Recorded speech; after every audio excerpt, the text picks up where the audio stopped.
Jama'a musulmi assalamu alaikum wa rahmatullah. Ga sako mai karfi zuwa ga ainihin shugaban sojojin Najeriya Christopher Musa. Ina so Christopher Musa ka samu kishi da san arewacin Najeriya kamar yadda Victor Malu yayi. Lokacin Obasanjo, America suka zo suka ce suna son a ba su wuri, za su yi sojoji na haɗin gwiwa, za su yi sojojin mu training. Cikin kudura da irada sai America suke tambayar Victor Malu da biro a hannunsu, sojojin mu nawa ne? A ina makaman mu suke zankuwa da kafancan da sauransu. Victor Malu ya ce yaya ku da za ku ba mu training kuma kuka tambayan asalin inda makaman mu yake? Yace ni ba zan taba gaya muku ba, wannan ba shine training din ba, wannan ai kaman wani da kyan asiri kuke yi.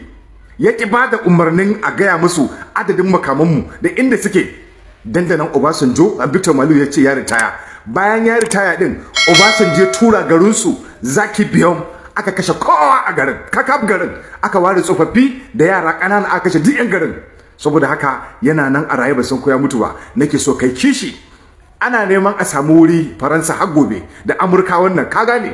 Ku gane ba su da komai fa za kasar su. Arzikin na Africa. Shi yasa Bob Marley ya ce they bribing with their guns, spare parts and money. They can reach us anytime because we are so ignorant. They tell us what to know. That's what they teach us. Sai ce ambush in the night. Suna yakan mu tsakar dare.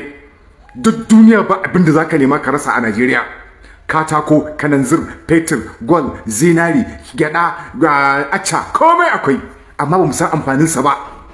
Saboda 'yan siyasar mu gaba ɗaya sun koma son kuɗi. To Allah ya sa mu dace, kuma Allah ya sa wannan sako ya isa har zuwa inda ake bukata. Ubangiji Allah ka ba mu zaman lafiya a yankin mu na Arewa da ma Najeriya baki ɗaya.